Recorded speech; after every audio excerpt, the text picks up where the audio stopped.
ज्योति जी, शीतल जी आप रीडिंग करेंगे? Please hand raise करिए ना, आपकी अनुकूलता है आज। शीतल जी गांधी। हाँ, 1 सेकेंड।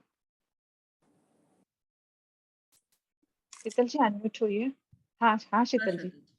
आप करेंगे आज रीडिंग? अनुकूलता है आपको? हाँ हाँ हाँ मैं कर रही हूँ। हाँ, तो ज्योति जी शीतल जी को co-host बना दीजिए ना प्लीज।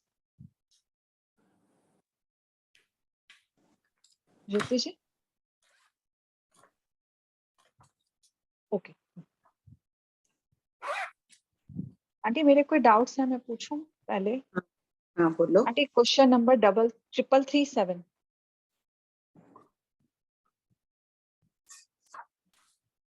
हम्म। आंटी विदिशा एक प्रतर के अंदर भी रज्जु प्रमाण लंबी हो सकती है?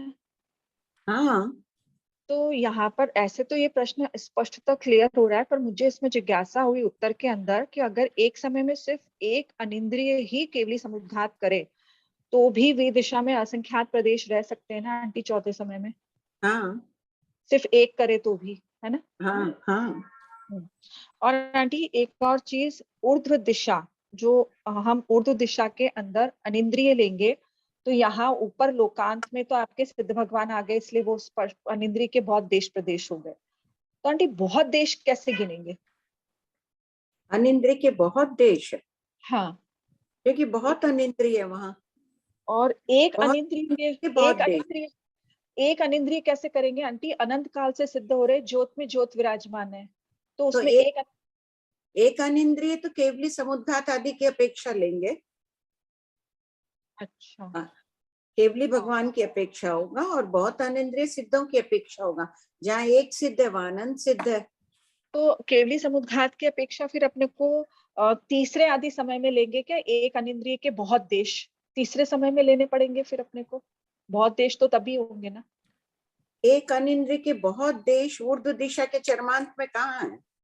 प्रश्न नहीं, खोल। ऐसे जब शुरुआत में आंटी नहीं, ये भाग ये आएगा ऊर्ध्व दिशा के चरमांत और का वर्णन आगे थोपड़ों में आ जाएगा। मेरे को डाउट किसके कारण आया आंटी? ऊर्ध्व दिशा में अपन 38 भंग बना रहे हैं ना ऊर्ध्व बोलो दिशा के अंदर। प्रश्न। ऊर्ध्व और अधो दिशा में जीव के भंग। हाँ, क्वेश्चन नंबर 3341 है जैसे। ऊर्ध्व तो दिशा और अधो ऊर्ध्व दिशा दिशा में। में, हाँ, जैसे इसके ऊपर 3340 में विदिशा के समान 38 भंग कह दिए। अब विदिशा के समान 38 भंग में एक भंग है एक अनिंद्रिय दूसरा बहुत एकेंद्रिय जीवों के बहुत देश और एक अनिंद्रिय जीव के बहुत देश। तो एक अनिंद्रिय जीव के बहुत देश ऊर्ध्व दिशा में कैसे लेंगे? चूलिका देखो पे 4 देखो, 3341 का पढ़ो पॉइंट 4। अनिंद्रिय के देश प्रदेश सहरण की अपेक्षा होते हैं।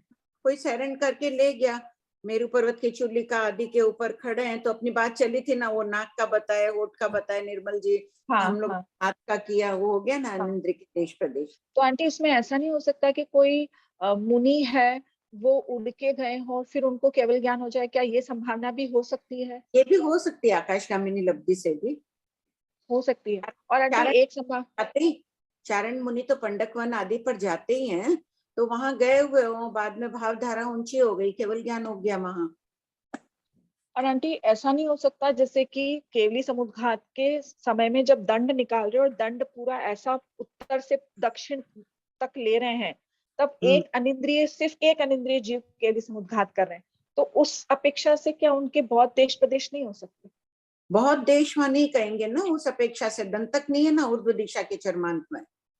पूर्वादि दिशाओं के चरमांत में तो दंतक बहुत है, तो केवली समुद्घात के समय मान लो कपाट और मंथान आदि करते हैं, तब तो बहुत देश कह देंगे दंतक की अपेक्षा।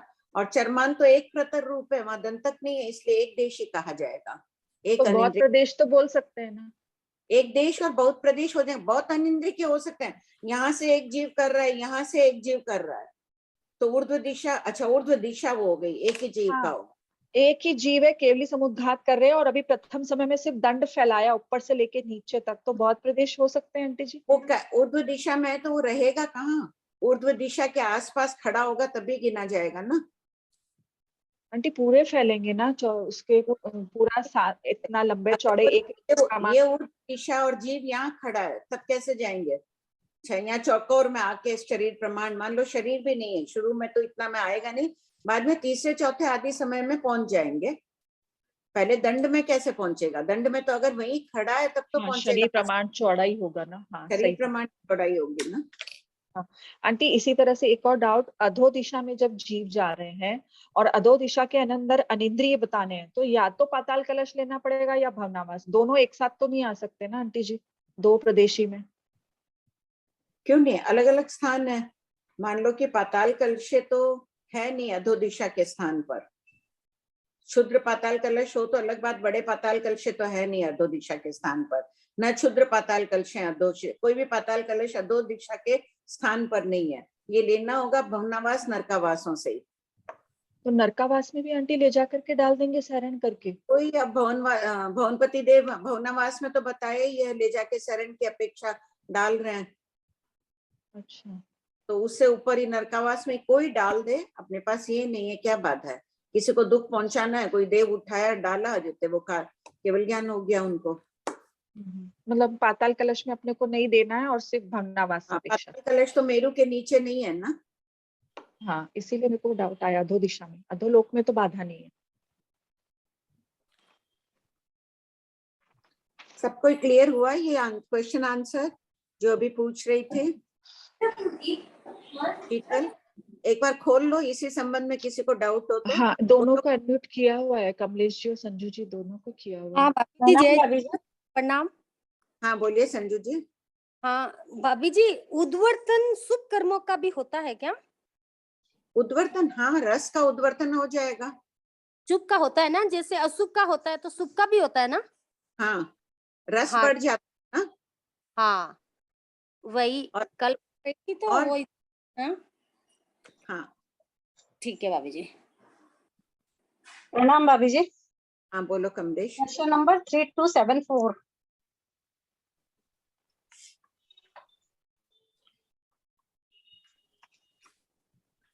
इसका तीसरा पॉइंट है।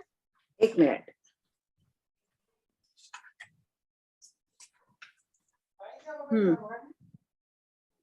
हाँ बोलो। जीव अशाश्वत भी है क्योंकि जीव कभी नैरिक होता है यावत कभी देव होता है। तो जीव ही रहता है हमेशा, शरीर मतलब चेंज होता है। पर्याय की अपेक्षा अशाश्वत है, ऊपर दे दिया है ना पॉइंट 1 में, पर्याय की अपेक्षा अशाश्वत है, तो क्यों? अच्छा। जीव पर्याय के। और एक 3276 में जमाली वाले में तीसरी लाइन, सूत्र की विराधना करते हुए, तो कौन से सूत्रों की विराधना का कहा है इसमें? जैन शास्त्रों की।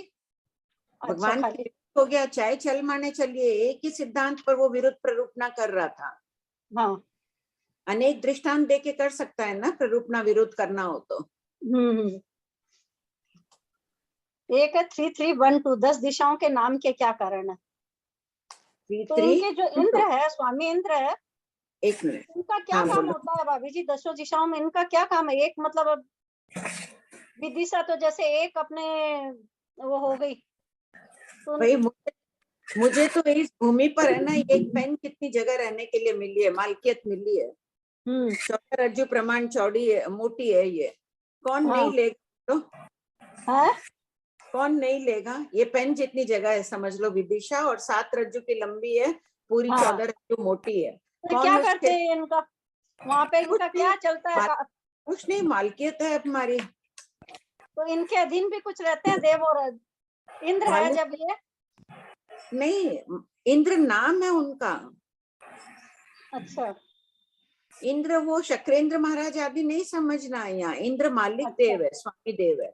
जैसे कोई चीफ मिनिस्टर का नाम इंद्र हो जाए वैसे। हाँ, वारुणी सोम्या सब इनको, मतलब इनका कोई मतलब इनके वो नहीं है, अधीनस्थ कुछ भी नहीं है। अधीनस्थ होंगे, स्वामी देव हैं तो जरूर इनकी रिद्धि होगी। आज यहाँ भी कोई होते हैं जिनके घर वगैरह होते हैं, नौकर रखते हैं, वो रखते हैं, तो मालिक होते हैं ना वो उनके। इस प्रकार इनके भी स्वामी देव है, चीफ मिनिस्टर आदि के भी अनेक अधीनस्थ रहते हैं ना। आंटी 3267 कमलेश जी ने जो पूछा था ना जमाली वाला, वो स्पष्ट करना था ना। खोल लीजिए सबको 3267 76 क्वेश्चन पेज 61। 62 में। अच्छा हाँ, वो उस दिन पूछा था मैंने। हाँ, कहाँ है, पढ़ो। ऊपर ही ऊपर, कमलेश जी ऊपर। पढ़िए। जमाली अनगार को अरस विरस रुक्ष एक तुच्छ मिनट। आदि। सब कोई खोल लिए क्या? 3276 पढ़ रही है ये। नहीं 7-6 नहीं भाभी जी, 6-7 उस दिन वाला है। तो वो अच्छा। जमाली क्यों मतलब हो गया था, वो चल माने चलिया को लेके। हाँ तो क्वेश्चन पढ़ो, 3267 पूरा पढ़ो। जमाली अनगार भगवान महावीर के सिद्धांत को मिथ्या क्यों कहने लगा? जमाली अनगार को अरस वीरस रुक्ष तुच्छ आदि प्रतिकूल आहार पानी के कारण दाह ज्वर हो गया। वेदनाग्रस्त जमाली अनगार के पूछने पर कि क्या मेरे लिए बिछोना बिछा दिया या बिछा रहे हो? श्रमणों ने कहा कि बिछाया जा रहा है। इस बात पर वह सिद्धांत विरुद्ध हो गया कि बिछाते हुए को बिछाया गया नहीं कहा जा सकता है। इसमें अब क्लियर हुआ कमलेश तुम्हारा? नहीं, आप हमेशा तो यही बोलते थे ना भाभी जी हाँ। कि उसको साधुओं ने कह दिया कि बिछा दिया है, तब वो गुस्सा हो गया था। नहीं, बिछाया जा रहा है, मैं भी उसको जवाब यही देना था साधुओं को, निश्चय न से कि बिछा दिया।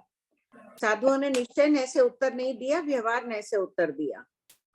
पर वो तो निश्चय नय को कहाँ मान रहा था, जमाली तो नहीं मान रहा निश्चय नय अभी को। तक तो मान ही रहा था, अब नहीं मानेगा। इस घटना अच्छा, के बाद नहीं मानेगा। पर इतने दिन तो अपने हमेशा ऐसे ही करते थे। हाँ, इतने दिन वही करते थे, लेकिन मूल पाठ में ऐसे है कमलेश, मेरे को वही ध्यान। अच्छा, आप देख लिए ना मूल पाठ में भाभी जी? मैं देखी नहीं, मेरे ये देखी। श्वेता तुम देखी थी ना? हाँ हाँ हाँ। अच्छा ठीक। ठीक है। हाँ बोलो अन्नपूर्णा। आंटी जय जिनेन्द्र। जय जिनेन्द्र। आंटी समकित आने के बाद जैसे भाव में परिवर्तन होता है, तो क्या शुक्ल पाक्षिक बनने के बाद में भी जीव में कोई परिवर्तन आता है आंटी? नहीं, जैसा सम्यक्त आने के बाद आता है वैसा नहीं। सम्यक्त आने के बाद आत्मा निराली हो जाती है। हाँ, ऐसे शुक्ल पक्ष के बाद नहीं होता है आंटी? परिणाम ही उसके। हाँ, आर्त रौद्र ध्यान करता भी है तो पश्चाताप कर लेता है तुरंत कि मैंने क्यों आर्त ध्यान किया। हाँ। निराली आत्मा होती है, पूर्णिमा के चंद्रमा के समान होती है उसकी आत्मा। हाँ आंटी, लेकिन शुक्ल पक्ष के बाद ऐसा कुछ नहीं होता है। ऐसी बात नहीं होगी, जब तक मिथ्यात्व में रहे तब तक वैसी बात नहीं होगी ना। ठीक है आंटी, कृपा आंटी। सबको एक होमवर्क दे रही हूँ, 10-10 पॉइंट लिखना, मिथ्या दृष्टि और सम्यक दृष्टि के अंतर। कर्म ग्रंथ वाले तो बहुत लिख लेंगे, अंतकोटा कोटि का बंध, 70 का बंध, आदि आदि अनेक, सब प्रयास करना। हाँ बोलिए प्रमिला जी। प्रणाम भाई, जय जिनेन्द्र। मैंने वो होमवर्क दिया था ना आपने, वो दिशा में विदिशा के 38 भंग बनाने, तो हाँ। वो होमवर्क किया था, मैं सोची कि आपको बताऊं। कर लिए क्या? हाँ हाँ विदिशा। बिल्कुल, और भी और लोगों ने किया ही होगा। तो मैंने, मेरा वीडियो ऑन नहीं हो रहा है, जो भी होस्ट है वो बोल रहा है disable, host is disable to allow you. मैं होस्ट नहीं हूँ, साधुमाल जी हो, ज्योति जी है, मैं नहीं। या तो आपकी सेटिंग्स देखिए आप अंदर, मे बी मीटिंग मेरा तो, मैं अभी आउट ऑफ स्टेशन हूँ, तो आपको एक अकेले को करेंगे नहीं ना, हमारा सबका कौन वीडियो बनाया भंग? प्रिंसी तो जी बनाया भंग? भाई मैंने क्या बनाया आपको दिखाती हूँ। जीव के 27 भेद और अजीब के 11 भेद इज इक्वल टू 38। जीव के 27 हुए, जीव के देश के 16 और जीव के प्रदेश के 11। ठीक है ना?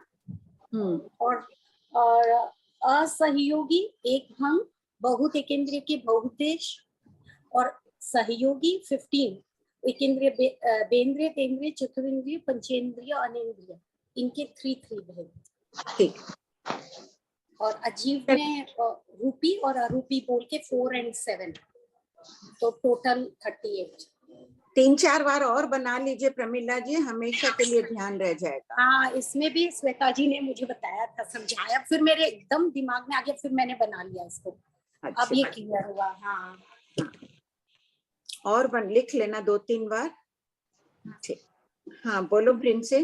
जय जिनेन्द्र आंटी। आंटी ये भगवती सूत्र में 11वें शतक के 11वें उद्देश्य में वाणिज्य ग्राम के निवासी जो सुदर्शन श्रावक है ना, जिन्होंने हाँ। भगवान महावीर स्वामी से सवाल पूछे, तो आंटी ये सुदर्शन श्रावक कौन थे? ये मतलब वो अर्जुन माली और जो कपिला दास थी ना, वो वाले नहीं, नहीं सब बोल रहे, तो नहीं, कौन से वो- थे आंटी? वो नहीं थे, तो आंटी कौन थे? ये उनका दूसरे सेठ थे। इनका पूरा वर्णन दिया हुआ है, देखो 11वें से 11वें में दूसरी ये बुक खोलो, इतना विस्तार से दिया है।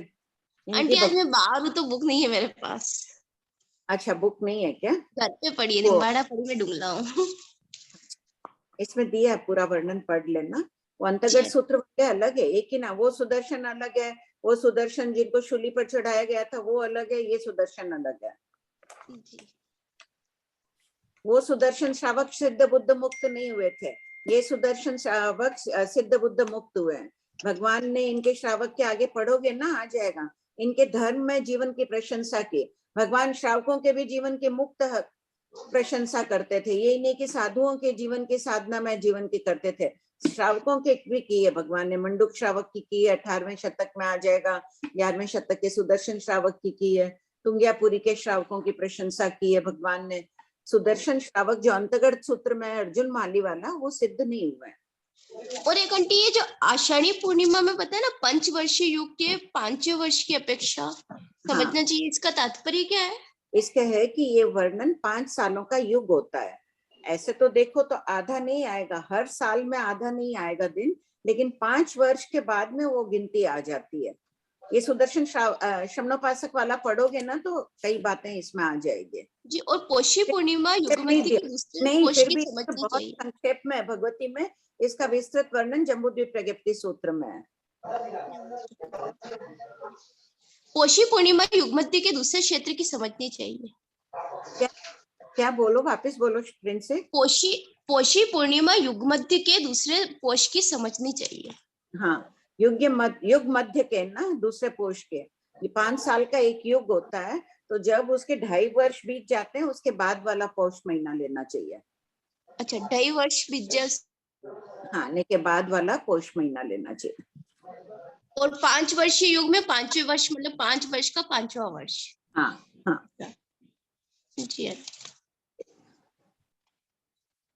बोलिए निर्मल जी। आंटी है ना, जब श्रेणिक महाराज ने अभय कुमार को एक ऑर्डर दिया था ना कि वो चेलना मारने का मल जला दो करके, है ना, तो उस वक्त श्रेणिक महाराजा को क्षय संकेत है ऐसा बोलते हैं अपन ना।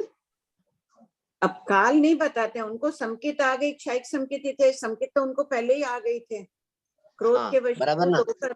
हाँ, उन्होंने कह दिया क्रोध के वशीभूत होकर। हाँ करेक्ट, ठीक है। तो इसका मतलब अपन ये समझना कि क्षयिक संकेत है, उसको भी बहुत भयंकर क्रोध आ सकता है, इससे अपन मान लेवे सिद्धांत से अपन। नहीं, अनंतानुबंधी जैसा नहीं आएगा, अनंतानुबंधी है ही नहीं। क्षयिक समग्रेशी के तो वैसा नहीं आएगा, अनंतानुबंधी नहीं आएगा, करेक्ट है। परंतु अपन आजकल तो अपन ऐसा बोलते हैं ना, कषाय स्वरूप में एक पढ़ने में आया था कि अनंतानुबंधी वाला भी मंद क्रोध हो सकता है और संजुलन वाला भी तीव्र हो सकता है, ऐसा संजुलन वाला भी अनंतानुबंधी जैसे हो सकता है। जैसे हाँ, प्रसन्न चंद्र में संजुलन का था, लेकिन अनंतानुबंधी का उदय हो ही गया था उनके, चाहे उदय बना हुए नरक आयु जैसा, नरक गति जैसा बंद होता नहीं, भगवान ने फरमाया ना इस समय वैसे परिणाम है। तो उस समय कई कर्म ग्रंथकारों की क्या मान्यता अभी संबंध में खोज चल रही है, उनका कहना है कि संजुलन भी जो है अनंतानुबंधी भी 4 प्रकार की होती है, अप्रत्याख्यानी, प्रत्याख्यानी, संजुलन जैसी। मंद का अनंतानुबंधी मंद है तो वो संजुलन जैसी है, उससे और तीव्र है तो अप्रत्याख्यानी जैसी है। तो चारों कषाय के लिए बात कही जाती है। अप्रत्याख्यानी है वो अनंतानुबंधी जैसी भी होती है, प्रत्याख्यानावरण जैसी भी, संजुलन जैसी भी होती है। अच्छा, अभी इस विषय में खोज चल रही है, लेकिन कई ग्रंथों में ये बात मिल रही है। 64 कषाय के। अच्छा, ओके, तो ठीक है आंटी, एक ये बात क्लियर हो गई। अभी आपने है ना कुछ देर पहले फरमाया कि जमाली है ना, जमाली के साधुओं को ये कहना निश्चय नहीं से उत्तर देना चाहिए था, ऐसा क्यों? निश्चय नहीं से उत्तर क्यों देंगे आंटी? वो तो उनको प्रश्न पूछा व्यवहार से, वो उन्होंने उत्तर दिया व्यवहार से, तो निश्चय नहीं से क्यों उत्तर देंगे वो? अब ऐसे ही मिथ्यात्व का उदय होना था, उनके पाप कर्मों का उदय होना था, वो एक छोटा सी निमित्त था। निमित्त तो छोटा ही मिला ना, करेक्ट है। वहां समझ जाते, खुद भी इतना सोच ही लेते, नहीं इन्होंने व्यवहार ने से उत्तर दिया है, हाँ हाँ हाँ, नहीं सोचा। करेक्ट है, अपन करेक्ट। क्रोध करते हैं, मान करते हैं, छोटी छोटी बात में कर लेते हैं ना, बाद में सोचते हैं बात तो बहुत छोटी थी, क्यों मान किए, क्यों लोभ किए इस छोटी सी बात के लिए। सही है, वो समझा नहीं, जीवन पर्यंत वो नहीं समझा। ठीक है आंटी, बराबर। जय जिनेन्द्र आंटी, जय जिनेन्द्र।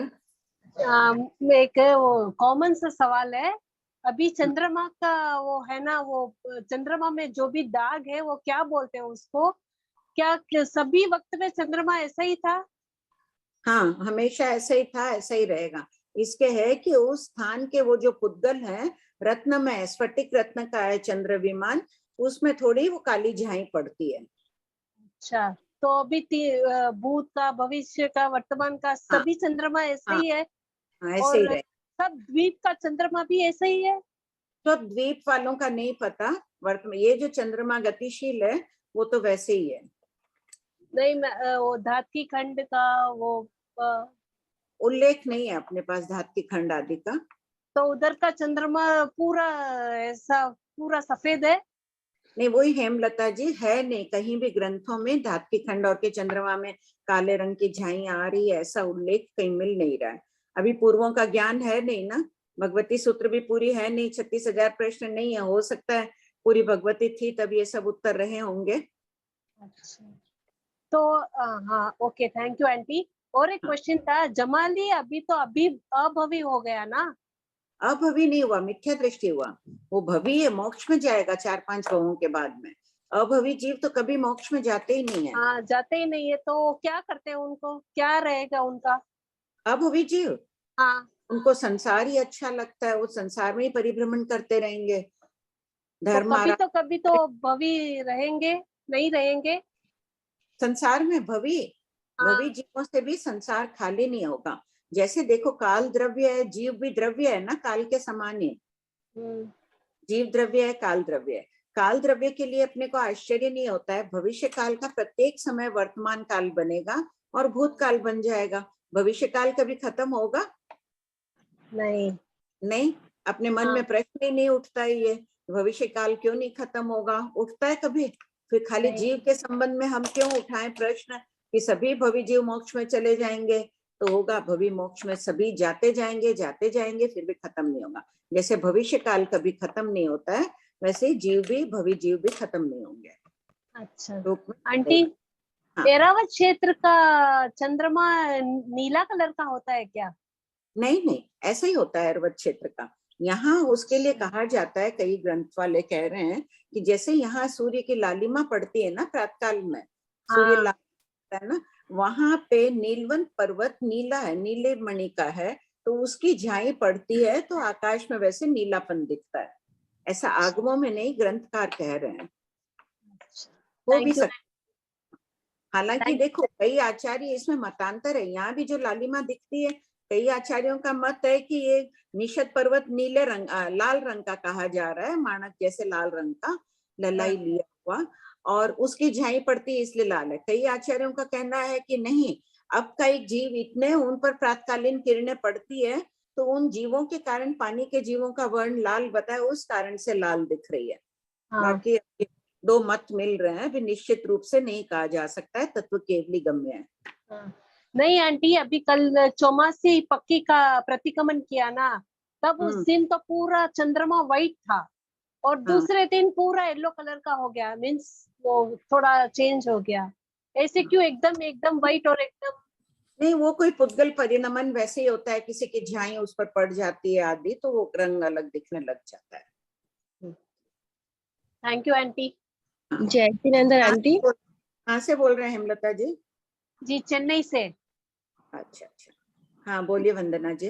आंटी, जो धारणा व्यवहार हम बोलते हैं ना, धारणा व्यवहार, उसमें द्रव्य क्षेत्र काल भाव का क्या रोल है उसके अंदर?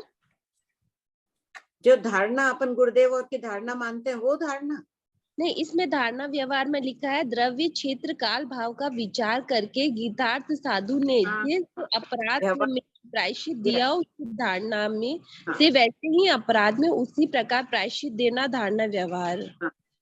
ठीक बात। एक बार प्रश्न नंबर सबको खुला दो वंदना जी। आंटी खोलिए ये सबको ही पहले भाग में व्यवहार का थोपड़ा खोलिए 8वें शतक का। खोलिए वंदना जी।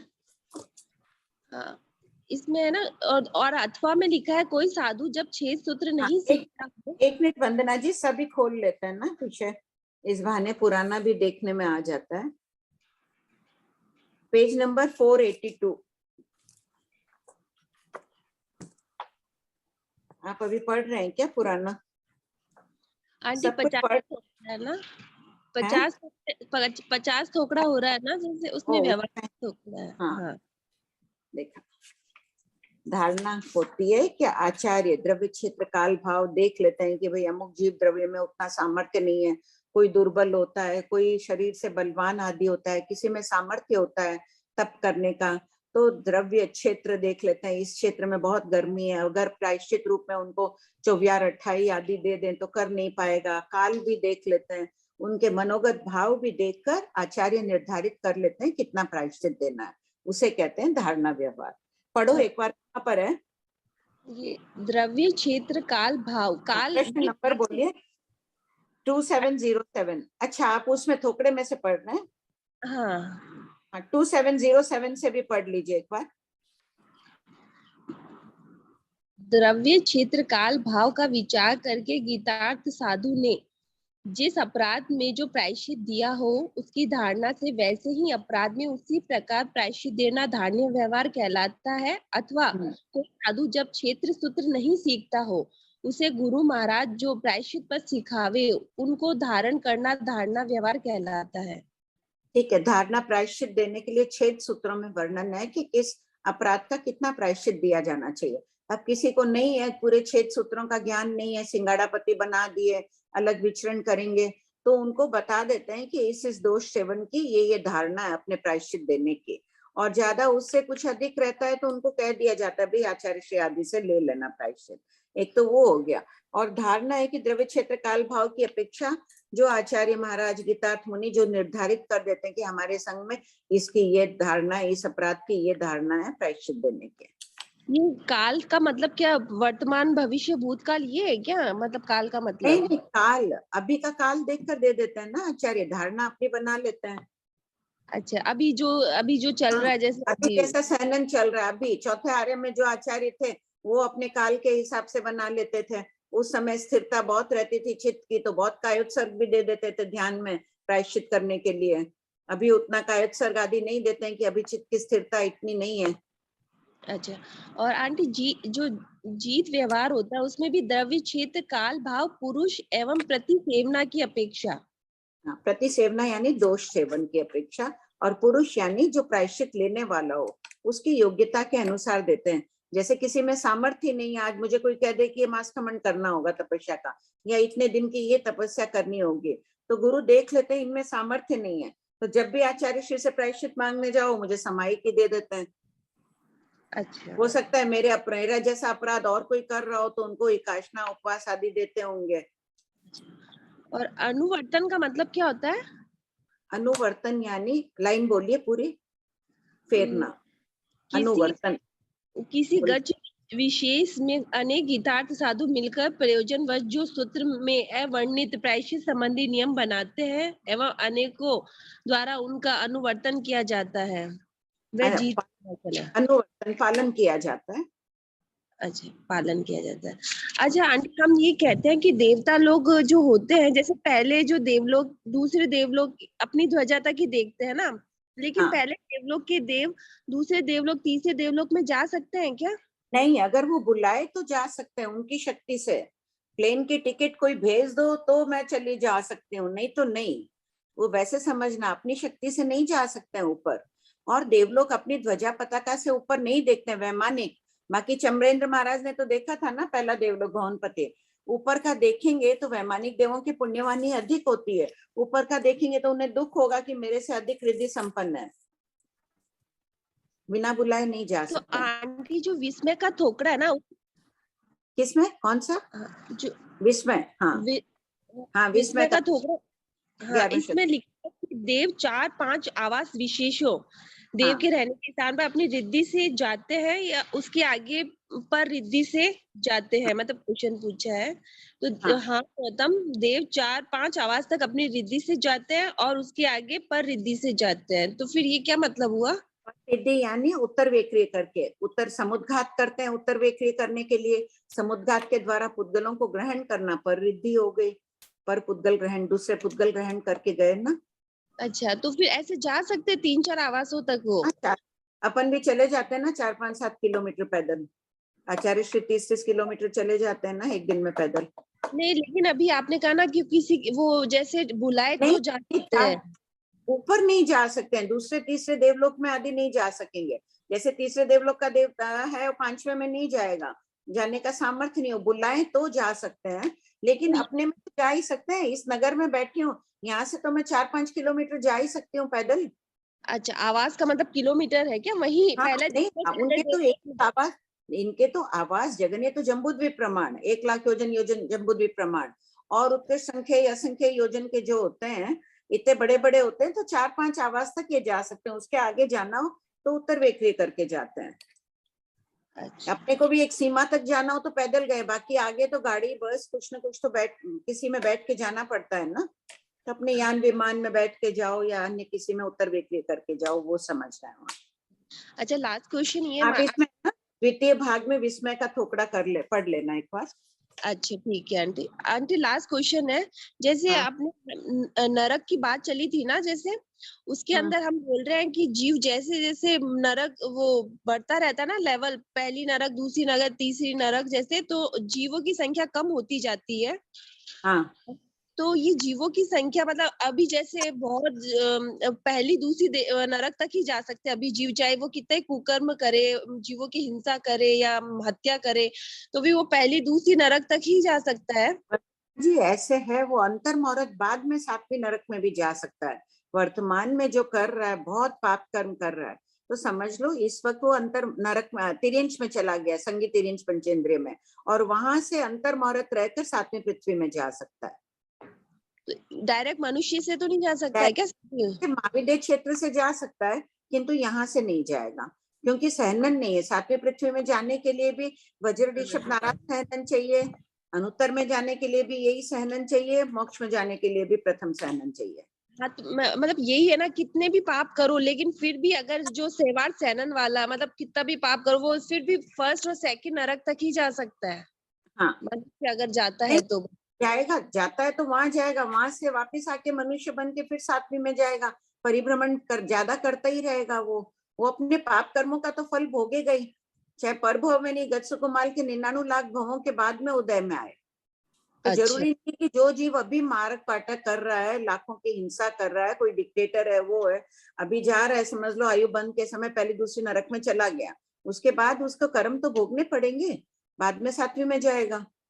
ठीक है आंटी, ठीक। जय जिनेंद्र, बहुत कृपा कराई। अरे इसमें कृपा क्या, आप लोगों का उपकार है। प्रणाम भाभी जी। हाँ बोलो। भाभी जी प्रणाम। भाभी जी 3355 में है लोग के एक आकाश। 1 मिनट खोल लेते हैं हम लोग। 3355 सब कोई खोल लीजिए। आंटी 3355 हुआ नहीं है। हाँ कुसुम भाई हुआ नहीं है अभी तो। अच्छा, फिर मैंने आगे रीडिंग लगा ली। हाँ अच्छा है, पढ़ना ही चाहिए, आगे पढ़ के आना चाहिए। ठीक है भाभी जी, ठीक है।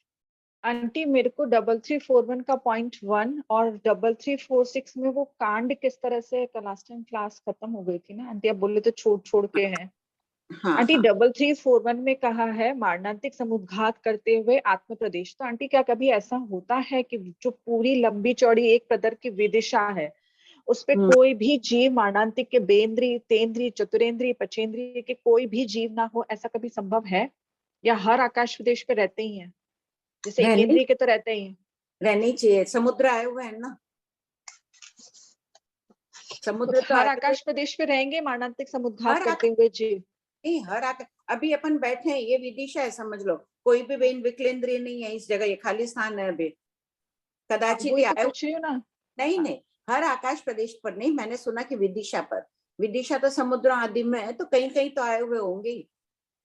अच्छा, तो आंटी विदिशा में जब एक बेंद्रीय जीव का एक देश दिया हुआ, तो इसका मतलब तो यही हुआ ना कि कभी उस पे ऐसा भी संभव है कि मारणांतिक समुद्घात किया हुआ एक ही जीव हो, या भवस्थ जीव एक हो तो मारणांतिक समुद्घात वाला कोई हो। मारणांतिक समुद्घात किए हुए तो अनेक जीव हो सकते हैं। भवस्थ जीव एक है तो उसका एक देश बता दिया, एक पांव। यहाँ उस भवस्थ जीव की अपेक्षा उदाहरण लिखा हुआ है कि 2 पांव पड़े हैं तो 2 है। मारणांतिक समुद्घात करते हुए तो बहुत जीव हो सकते हैं, एक इंद्रिय आदि में उत्पन्न होते हुए। हर आकाश प्रदेश पे नहीं, हर आकाश प्रदेश पर नहीं बताया। और ये खोलो प्रज्ञापना सूत्र का 3रा पद, उपपाद समुद्घात स्वस्थान का टुकड़ा। विकलेंद्रिय में कितना बताया? लोक के असंख्यात में भाग में ही बताया। असंख्यात में भाग में, हाँ। तो संपूर्ण लोक में कहाँ बताया? हाँ, हाँ। खाली वनस्पति को ही संपूर्ण लोक में बताया है ना? संपूर्ण लोक में बताया, हाँ। तो इतने नहीं, संपूर्ण लोक व्यापी नहीं है समुद्घात करते हुए। अच्छा, और 3346 में आंटी कांड समझा रहे थे और कब क्लास फिनिश हो गया था, फिर आगे रीडिंग 3347 से।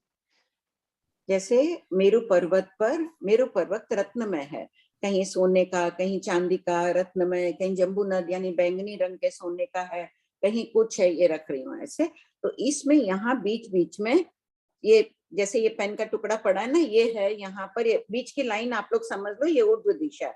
अब ये पेन को स्फटिक रत्न समझ लो, स्फटिक है, ट्रांसपेरेंट है, इसके अंदर की वो दिख रही है ना रिफिल, तो उस ढंग से ये अंदर पूरी ऊर्ध्व दिशा है और यहाँ पे ये स्फटिक रत्न आ गया एक टुकड़े आदि में। यहाँ मरासा फरमा रहे हैं कि ऐसे नहीं समझना कि पूरा 500 योजन का ये स्फटिक में है, जबकि ये टुकड़ा यहाँ आ गया स्फटिक का, फिर थोड़ी दूर पर ये टुकड़ा आ गया स्फटिक का, बीच में चाहे जम्बूनद स्वर्ण है या और भी कोई रत्न हो सकता है, चांदी हो सकता है, सोना हो सकता है, फिर यहाँ पे स्फटिक रत्न आ गया।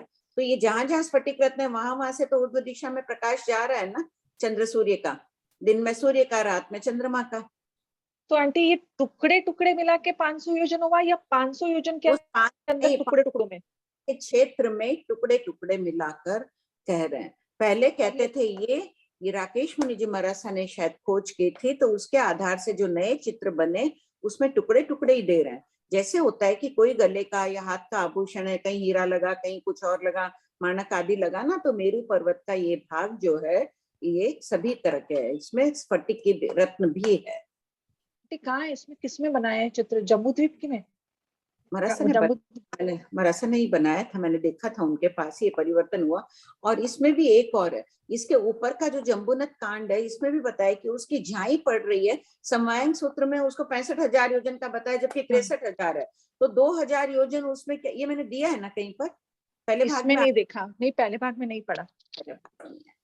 तो उसकी रोशनी पड़ रही है, ट्रांसपेरेंट है ना, ये नीचे अगर टुकड़े हैं, टुकड़ों में ऊपर की रोशनी आ रही है, ये बैंगनी सोना है समझ लो, ये ब्लू पेन का ढक्कन, ये बैंगनी सोने में ये स्फटिक की जाएगी तो सही, नीचे के ढक्कन का जाएगा यहाँ पे। तो ये पोर्शन भी 2,000 योजन का वैसे बता रहे हैं। अनेक अपेक्षाओं से आगमों में कथन है, अपने चित्त को एकाग्र करने के लिए अगर अपन एकाग्रता पूर्वक इनका अध्ययन करें तो हूबहू नजर आएगा वो पाए। भगवान ने एक जगह 65,000 योजन कह दिया, एक जगह 63,000 योजन का है उस कांड को, ये कैसे कहा? फिर समाधान महापुरुष देते हैं कि नहीं, स्फटिक रत्न के वहां नीचे है, उसकी में उसकी प्रभा पड़ रही है, इसलिए इसको भी बैंगनी मान लिया है। अच्छा, है वो यही स्फटिक का ही है, लेकिन ऊपर जो पत्थर है जम्बू नद वाले वो बैंगनी कलर के, तो उसका शैडो रिफ्लेक्शन कर रहा है, उस रिफ्लेक्शन की अपेक्षा से उसको 65,000 कर दिया। ये कहीं नहीं, क्या दूसरे भाग में भी हो सकता है, ये बात हो सकती है। और आंटी 500 योजन का कांड स्टार्ट कहाँ से हो रहा है? समभूमि से? समभूमि से ही माना जा रहा है। समभूमि से तो आंटी समभूमि तो भद्रशाल वन है ना, तो उसके ऊपर से वो तो एकदम आ गया, 500 समभूमि से आ गया, तो समभूमि से थोड़ा ऊपर जाते ही 500 योजन ऊपर नंदन वन, कहीं एक आ गया स्फटिक, कहीं एक स्फटिक आ गया, कहीं स्फटिक। ठीक है। और आंटी मेखला बोलते, वो मेखला क्या होता है? मेखला यानी जैसे पर्वतों पर घूमने फिरने की जो जगह होती है उसको मेखला कहते हैं। जैसे हिमालय पर्वत पर दार्जिलिंग है, शिमला है, तो वहां घूमने फिरने की, बाकी ऐसे स्लोप जहां पर है वहां तो लोग रहेंगे, चढ़ेंगे नहीं, उतरेंगे नहीं, तो मेखला उसे कहते हैं। ठीक है, क्लियर हो, कृपा करें। शीतल 3347। जय जिनेंद्र। देखो आज सभी से निवेदन है, बीच में अगर संभव हो सके तो इससे संबंधित प्रश्न ही रखिएगा। जी आंटी। देखिए बहुत कठिन विषय, फिर भी देखो आज उपस्थिति अच्छी है, आप लोग किताब खोल के रखें। ये विषय जो चल रहा है अभी, भंगों का चल रहा है, 10 दिशाओं का, अब लोक अलोक के एक आकाश प्रदेश पर कितने जीव अजीव के भंग होते हैं वो बात चलेगी। ये न इंद्रिय गम्य है, न अपन इंद्रियों का आकाशास्तिकाय को तो देख ही नहीं सकते इंद्रिय से, तो न इंद्रिय गम्य है न बुद्धि गम्य है, अपनी बुद्धि से भी नहीं जान सकते हैं। सिर्फ केवल ज्ञानियों की सूक्ष्मता प्रकट होती है इससे कि केवल ज्ञान से कितने सूक्ष्म बातों को बता रहे हैं। और गौतम स्वामी ने हम पर उपकार किया है, ये सब पूछकर शास्त्रकारों ने लिपिबद्ध कर उपकार किया है। तो इससे क्या होगा इस सूक्ष्म ज्ञान से? कई प्रश्न करते हैं कि हम क्या करें इसको जानकर। इस आकाशास्तिकाय पर, एक आकाश प्रदेश पर कितना है, पूर्व दिशा में कितना है, यहाँ कितना है। ये सूक्ष्म ज्ञान जो होता है वो प्रज्ञा को शुद्ध करता है, तन्मयता बढ़ती है और मोक्ष का लाभ प्राप्त होता है। इससे बड़ा लाभ तो कुछ चाहिए नहीं। सब कोई सोच समझ के ये अध्ययन करो, चाहे कठिन लगता होगा, नीरस लगता होगा, लेकिन ध्यान पूर्वक पढ़ेंगे तो फिर नीरस नहीं लगेगा, रस आने लग जाएगा इसमें। प्रज्ञा शुद्ध होगी, तन्मयता बढ़ेगी और बहुत बड़ा लाभ यानी मोक्ष का लाभ प्राप्त होता है इन सबसे। पढ़िए शीतल जी।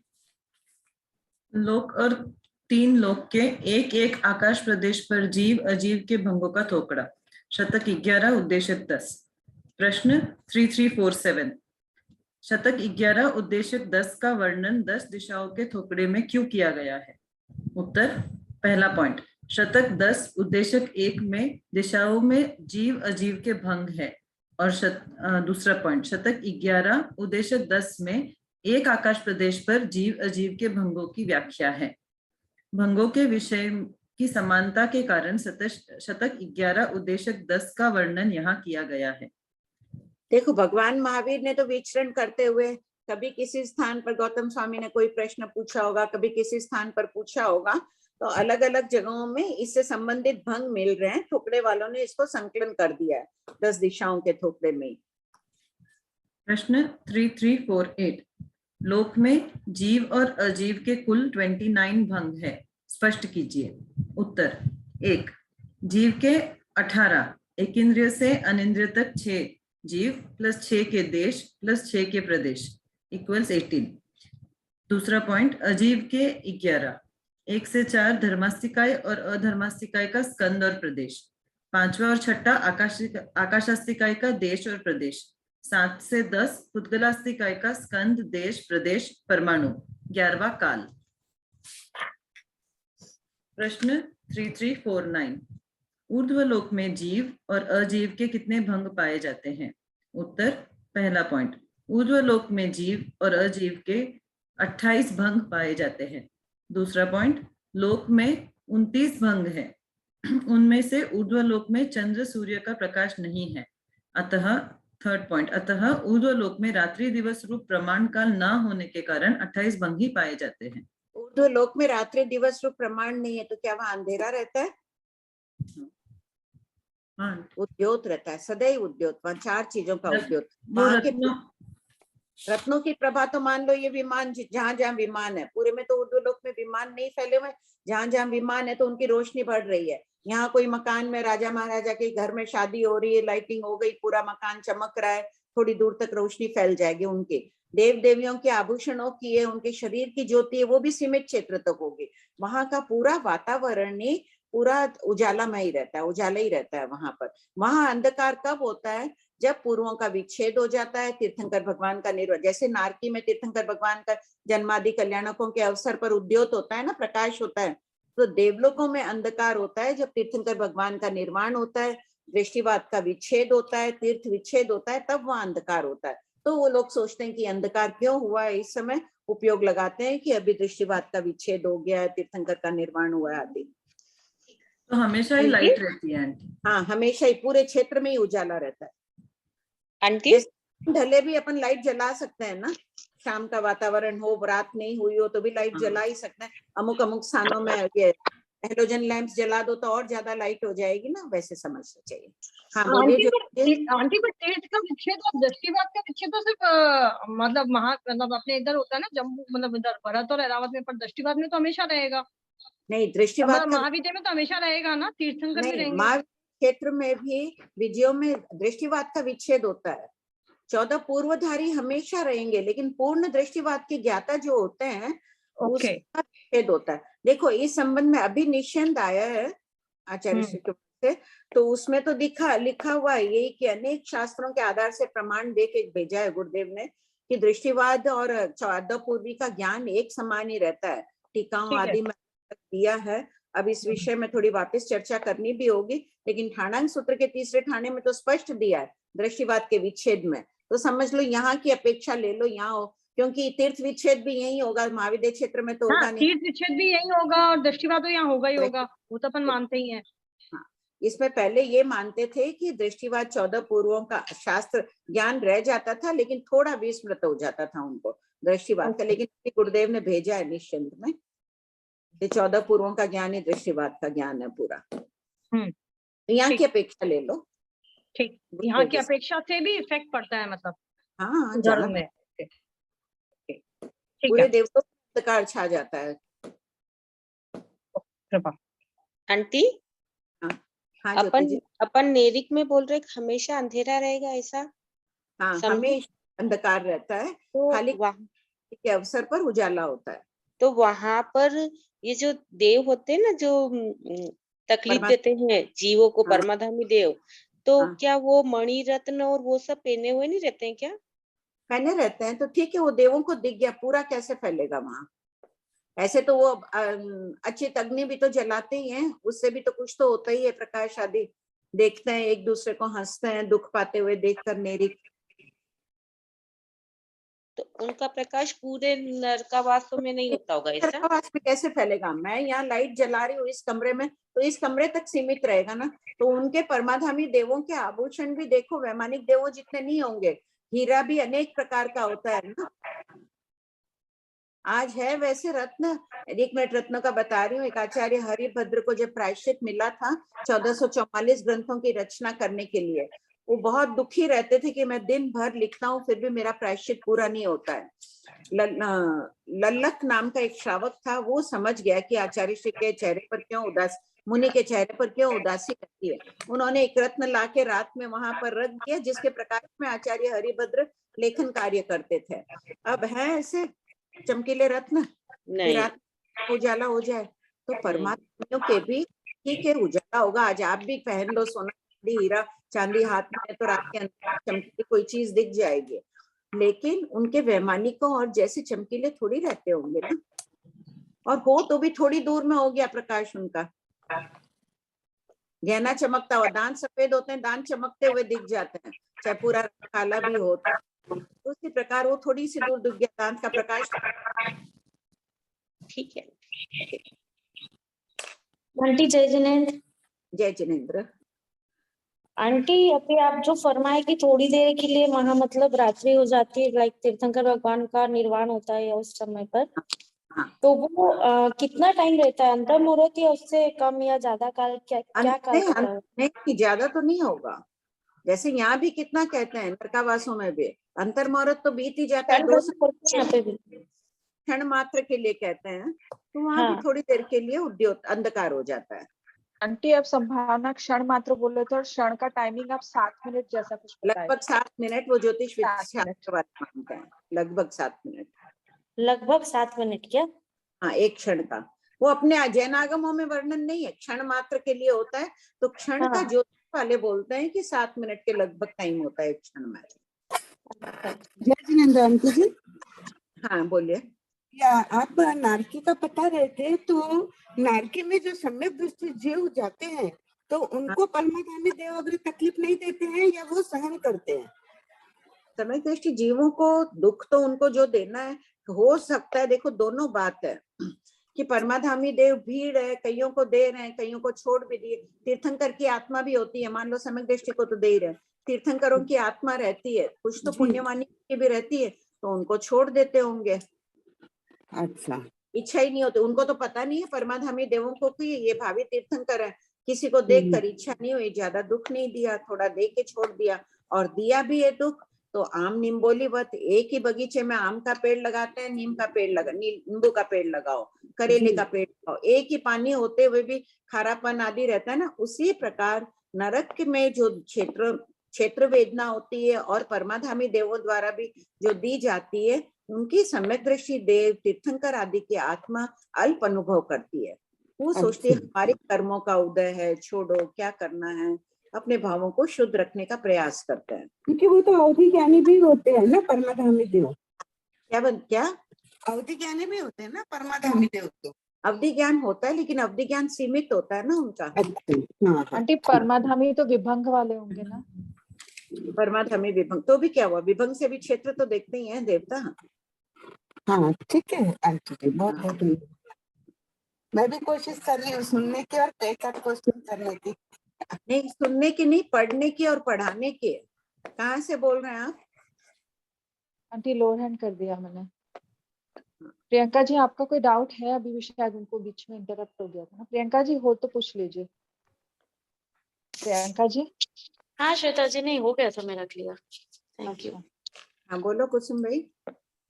हाँ भाभी जी, आपने अभी फरमाया ना कि जैसे शरण मात्र 7 मिनट लेते हैं, वो किस अपेक्षा से लेंगे भाभी जी? ये ज्योतिष वाले बोलते हैं, ज्योतिष विद्या में कहते हैं कि एक क्षण में लगभग 7 मिनट, 7 सवा 7 ऐसे कुछ बोलते हैं। अपने नहीं है, आगमों में ऐसा कहीं उल्लेख नहीं है। अपन तो व्यवहार में कहते हैं क्षण मात्र के लिए, कुछ समय के लिए। अपने तो बोलना चाहिए अंतर मुहूर्त के लिए। ठीक है। हाँ जय जिनेन्द्र आंटी। हाँ बोलो शिल्पा। आंटी बोल रही जैसे ये बच्चों की क्लास लेती है, संघ के द्वारा संचालित है, बहुत अच्छा पढ़ाती है। साथ ही साथ अपने बच्चों में भी इतना डाल रही है, लाभम में भेज रही है अपनी बेटी को पढ़ाने के लिए। बहुत बहुत बड़ी बात है, बहुत साधुवाद है तुमको शिल्पा। हाँ बोलो आंटी, आप क्या बोल रहे हैं आंटी? बोलो आंटी मैं पूछूं, जैसे तीर्थंकर भगवान का निर्वाण होना तो अच्छी बात है ना, तो फिर वहाँ अंधकार क्यों हुआ देवलोक में? इसलिए हुआ कि हमें तीर्थंकर के दर्शन होते थे, उनके द्वारा ज्ञान सुनने को मिलता था, उससे वंचित हो गए। देवता भी तीर्थंकरों के पास बार बार आते हैं वंदन नमस्कार करने के लिए, उनका उपदेश सुनने के लिए। अच्छा, इस वजह से तीर्थंकर भगवान का जब निर्वाण होता है ना, आचार्य सूत्र में देखो तो लगेगा कि शक्रेंद्र महाराज रोने लग जाते हैं कि मैं किसके दर्शन करने आऊंगा, बार बार ऐसे विलाप करते हैं। जी आंटी ठीक है, बहुत अच्छा हुआ उनकी आत्मा के लिए तो निर्वाण हो गए, लेकिन पर उनका शासन तो चल रहा है, तो उसके लिए कोई वो बात नहीं है ना? नहीं, शासन चल रहा है वो अच्छी बात है, फिर भी तीर्थंकर धर्म के प्रति मोह के कारण आ जाता है। जी कृपा आंटी। अपन तो 5वें जीव स्थान वाले हैं, अपने को भी आ जाता है, वो तो चौथे वाले हैं। जी आंटी। हाँ बोलिए श्रेया जी। प्रणाम सर, जय जिनेन्द्र। ये क्वेश्चन नंबर 3348 है। उस दिन सोनम ने पूछा था ना कि वो 2.5 द्वीप के ऊपर 4 अंगुल ऊपर जो विमान था, देखो हाँ। इस बात से खंडन होता है। मैंने कहा था ना दिगंबर संप्रदाय वाले मानते हैं शायद हाँ। उस विमान का नाम ऋतु है। वो कहते हैं कि मेरू पर्वत से जैसे चुल्लिका से खाली 4 अंगुल ऊपर पूरा का पूरा विमान आया हुआ, ऋतु है, शायद विमान का नाम आया हुआ। इस आगम पाठ से सब खंडन हो जाएगा कि ऊर्ध्व लोक में, ऊर्ध्व दिशा में अपन बहुत देश मान रहे हैं। कल भी व्याख्या किए ना, हाथ ऊपर हाँ। कर। आज शायद वो नहीं होगी तो आप बता देना उसको। हाँ है सोनम है क्लास में। मीनू है तो हैंड रेस कर लो। मेरा क्वेश्चन ये है साहब कि लोक में जीव और अजीव के, क्वेश्चन नंबर 3348, अजीव के कुल 29 भंगे स्पष्ट कीजिए। इसमें दूसरा पॉइंट जो अजीव के 11, 1 से 4 धर्मास्तिकाई और अधर्मास्तिकाई का स्कंद और प्रदेश लिया, तो देश क्यों नहीं लिया? लोक में जीव और अजीव के कुल 29 भंग है। हाँ तो स्कंद लेंगे ना, देश कैसे लेंगे? लोक में तो एक ही धर्मास्तिकाय है। जब आपको पूछा जाएगा कि जयपुर में धर्मास्तिकाय का क्या है, तब आप क्या बोलोगे? तो देश और प्रदेश बोलेंगे। तब देश और प्रदेश बोलेंगे। यहाँ लोक की बात चल रही है तो धर्मास्तिकाय है ही लोक व्यापी, इसलिए स्कंद लिया है। तो स्कंद लिया, तो स्कंद के साथ फिर प्रदेश क्यों लिया? प्रदेश तो कहना ही होगा, चाहे देश के साथ भी प्रदेश लेते हैं और स्कंद के साथ भी प्रदेश लेते हैं। अच्छा, प्रदेश लेना ही होगा। हाँ लेना ही होगा। प्रदेशों के समूह से स्कंद बना, प्रदेशों से देश बना, तो प्रदेश को नहीं छोड़ते हुए ही भंग बनते हैं। अच्छा, अच्छा प्रश्न है। मेरा भी भाभी जी यही था। एक इसमें फिर आकाशास्तिकाय का स्कंद क्यों नहीं लिया? आकाशास्तिकाय दोनों में है ना, लोक दोनों में, इसलिए नहीं लिया। लोक की बात चल रही है ना, इसलिए। अच्छा ठीक।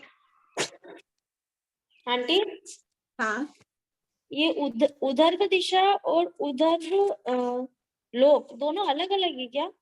हाँ, ऊर्ध्व दिशा तो तिर्यक लोक में भी आई हुई है, तिर्यक लोक और ऊर्ध्व लोक दोनों में आई हुई है।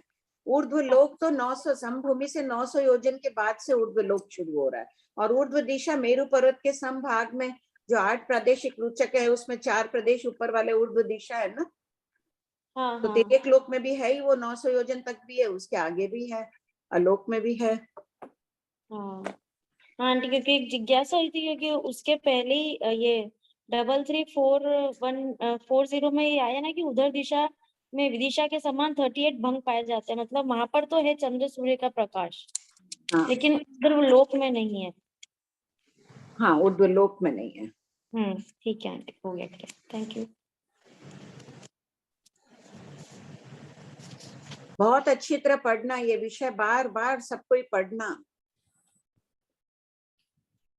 पढ़ो आंटी। हाँ पढ़ो। प्रश्न 3350, तिर्यक लोक और अधोलोक में जीव और अजीव के कितने भेद पाए जाते हैं? उत्तर, लोक के समान 29 भंग पाए जाते हैं। अधोलोक में सलीलावती और वप्रा विजय की अपेक्षा काल का भेद माना गया है। नोट, ऊर्ध्वलोक, तिर्यक लोक, अधोलोक में धर्मास्तिकाय अधर्मास्तिकाय का स्कंद नहीं देश कहना चाहिए। क्यों आंटी? क्यों? ऊर्ध्व लोक में क्या कहेंगे? देश ही कहेंगे, स्कंद कहाँ कहेंगे? स्कंद तो सिर्फ लोक में कहना है। हाँ। बाकी सब जगह तो देश ही कहा जाएगा। अभी उन्होंने पूछा था ना, श्रेया जी ने भी। लोक और 3 लोक के एक आकाश प्रदेश पर जीव अजीव के 127 भंग। प्रश्न 3351, लोक, ऊर्ध्वलोक आदि के एक आकाश प्रदेश पर जीव क्यों नहीं है? अब देखो, सिर्फ एक आकाश प्रदेश कितना सूक्ष्म होता है, अपनी कल्पना से परे है उसकी अवगाहना सोचना भी। उसके विषय में गौतम स्वामी पूछ रहे हैं। उत्तर, लोक आदि के एक आकाश प्रदेश पर जीव के संपूर्ण आत्म प्रदेश समा नहीं सकते हैं, इसीलिए जीव नहीं है, किंतु जीव के देश प्रदेश हैं। क्यों? लोक के एक आकाश प्रदेश पर जीव क्यों नहीं समा सकता है शीतल? आंटी वो तो असंख्य आकाश प्रदेश, मिनिमम असंख्य आकाश प्रदेश का होना चाहिए। मिनिमम नहीं, मैक्सिमम भी असंख्य आकाश प्रदेश होगा। पर मिनिमम तो आंटी केवली भगवान अगर संपूर्ण लोक व्यापी होंगे तो कितने आकाश प्रदेश अवगाते हैं? सारे आकाश भी है? हाँ, संपूर्ण लोक। हाँ। प्रश्न 3352, लोक के एक आकाश प्रदेश पर जीव और अजीव के कितने भंग पाए जाते हैं? उत्तर, लोक के एक आकाश प्रदेश पर जीव के देश संबंधी 11 भंग और प्रदेश संबंधी 12 भंग इक्वल टू 23 भंग तथा अजीव के 9 भंग, इस प्रकार कुल 32 भंग पाए जाते हैं। प्रश्न 3353, अधोलोक और तिर्यक लोक का और ऊर्ध्वलोक के एक आकाश प्रदेश पर जीव अजीव के कितने भेद पाए जाते हैं? उत्तर, पहला पॉइंट, तिर्यक लोक के एक आकाश प्रदेश पर जीव अजीव के 32 भंग है। दूसरा पॉइंट, सलीलावती और वप्रा विजय की अपेक्षा अधोलोक के एक आकाश प्रदेश पर भी 32 भंग है, किंतु तीसरा, ऊर्ध्वलोक के एक आकाश प्रदेश पर आधा समय को छोड़कर 31 भंग है, क्योंकि फोर्थ पॉइंट, ऊर्ध्वलोक में चंद्र सूर्य का प्रकाश नहीं है, इसीलिए रात्रि दिवस रूप प्रमाण काल नहीं है। लोक के एक आकाश प्रदेश पर जीव के देश संबंधी भंग। आंटी 1 मिनट आंटी, मैं पढ़ लूं क्या आंटी? तब तक नहीं तो पढ़ लो। प्रश्न 3354, लोक के एक आकाश प्रदेश पर जीव के देश संबंध। अच्छा ठीक है, बोलिए। पढ़िए श्वेता जी। नहीं कोई बात, आप मुझे लगा टाइम लग जाएगा। नहीं। उत्तर, असंयोगी का एक भंग, बहुत एकेंद्रीय जीवों के बहुत देश। लोक के प्रत्येक आकाश प्रदेश पर सूक्ष्म एकेंद्रीय के जीवों के देश हैं। द्विक संयोगी 2 भंग यथा, पहला पॉइंट, बहुत एकेंद्रीय जीवों के बहुत देश और एक बेइंद्रिय का एक देश। सेकंड पॉइंट, बहुत एकेंद्रीय जीवों के बहुत देश और बहुत बेइंद्रिय के बहुत देश। तीसरा, इसी प्रकार तेइंद्रिय, चतुरिंद्रिय, पंचेंद्रिय और अनिंद्रिय के भी 2-2 भंग कहने चाहिए। चौथा, एक अनिंद्रिय केवली भगवान केवली समुद्घात कर रहे हो तो प्रथम भंग और अनेक अनिंद्रिय कर रहे हो तो द्वितीय भंग होता है। अतः 2 into 5 10 भंग द्विक संयोगी प्लस 1 असंयोगी इज इक्वल टू 11 भंग होते हैं। एक बार सबको इस को पढ़ लीजिए मन में, कोई डाउट हो तो पूछेगा। 3354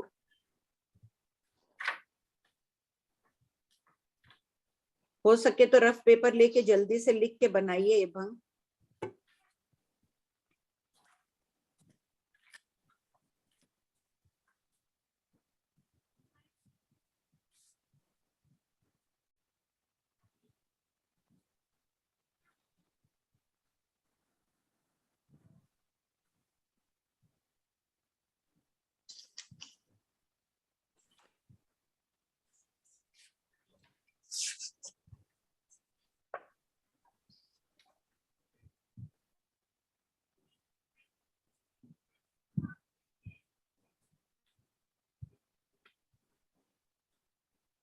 कांता जी रामपुरिया कोशिश करिए, लिखिए।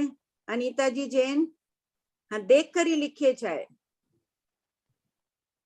सुशीला जी दसानी, लिखने का कोशिश करिए, देख कर ही लिखिए चाहे। लिख लिए? एक बार और लिख लीजिए, जितनी बार लिख लेंगे ना एकदम हो जाएगा पक्का। ठीक।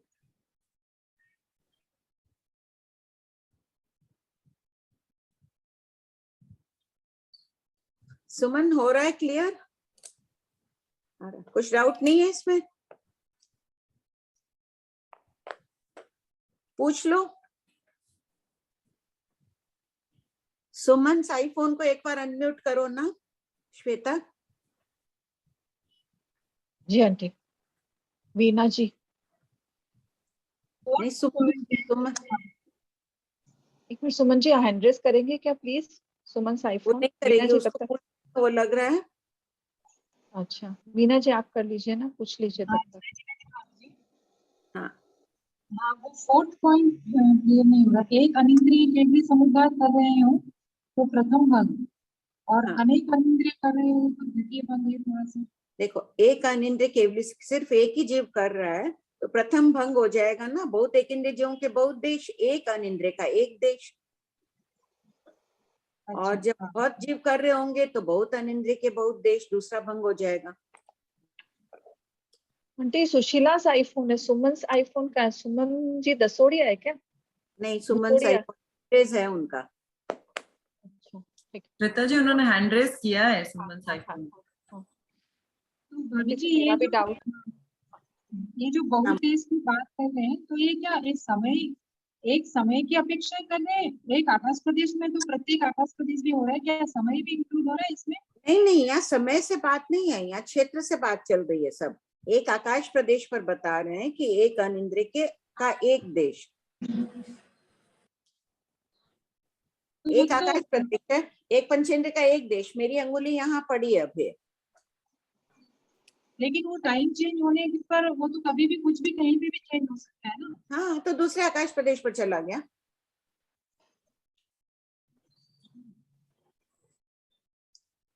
हुआ वीना जी? मतलब एक आकाश प्रदेश पर एट ए टाइम एकेंद्रीय का भी देश हो सकता है, द्विन्द्रिय का भी देश हो सकता है।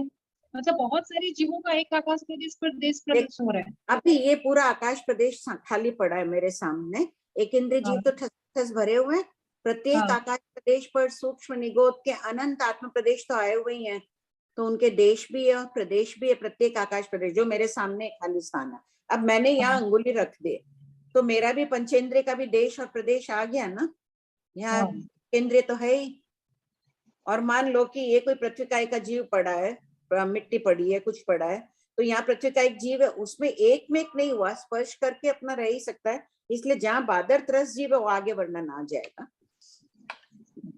मतलब ये तो सोच के भी कैसे लग रहा है कि मतलब कोई आकाश प्रदेश ऐसे नहीं है कि जहाँ जीव नहीं है। और हम प्रत्येक आकाश प्रदेश पर अनंत आत्म प्रदेश है। निगोद के असंख्यात आत्म प्रदेश होते हैं, पृथ्वी का, यप का, तेउ का, वायु का आदि के।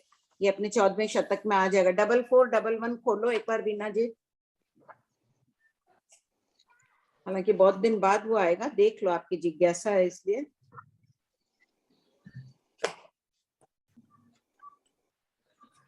पेज 285 एंड हाँ, जहाँ एक पृथ्वी का एक जीव अवगाढ़ है, वहां दूसरे कितने? पढ़ लो एक बार, बीना जी पढ़ के सुनाओ।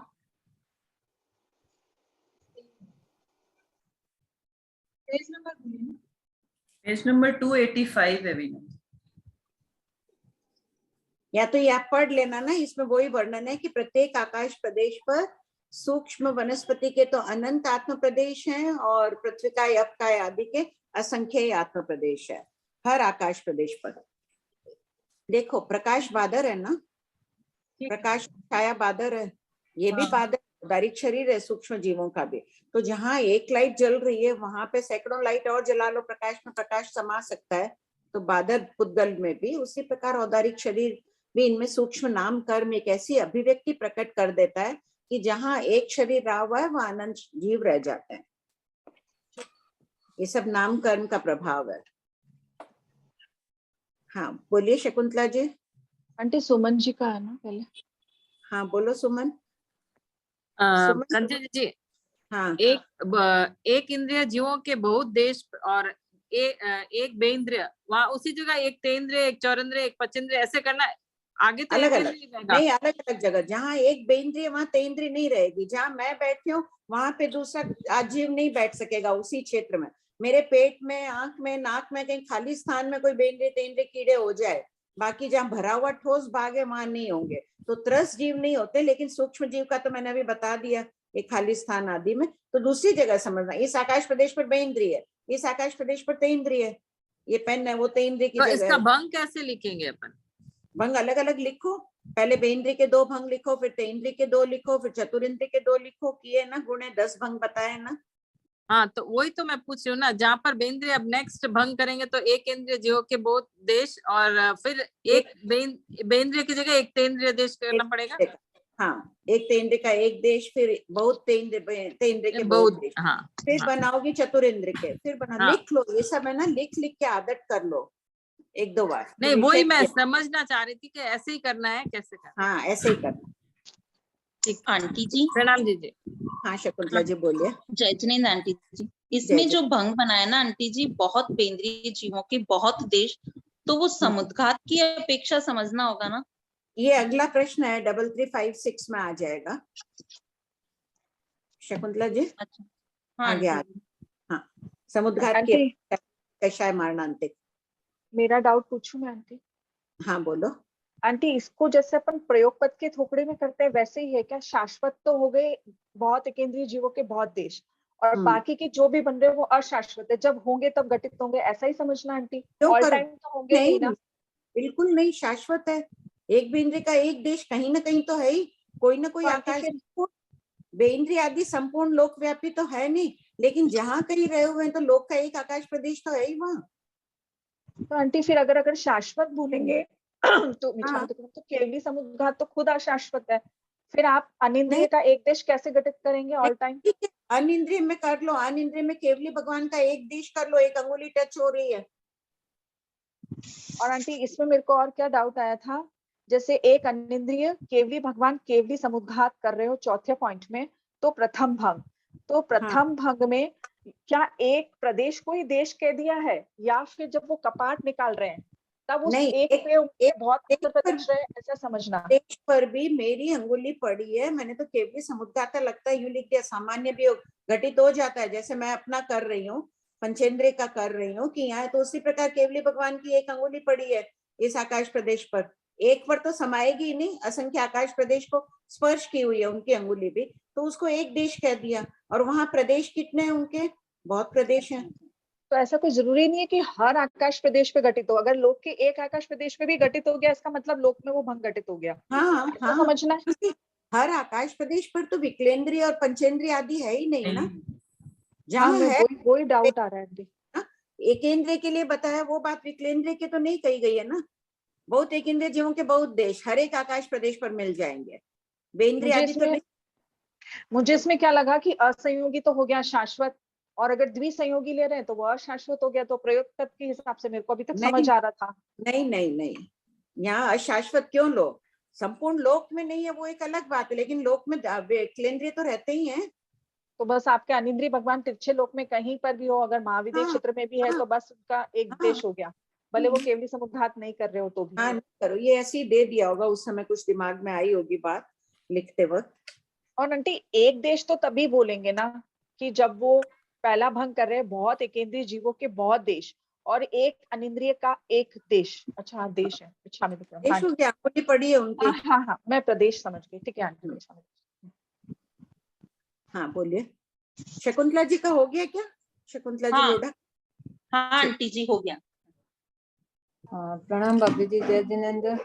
शकुंतला जी लोढ़ा के अभी जब से ब्यावर में चातुर्मास हुआ है, निरंतर इनको साधु साधु का संपर्क मिलता है, उनको पढ़ाने का पढ़ने का दोनों काम हो रहा है।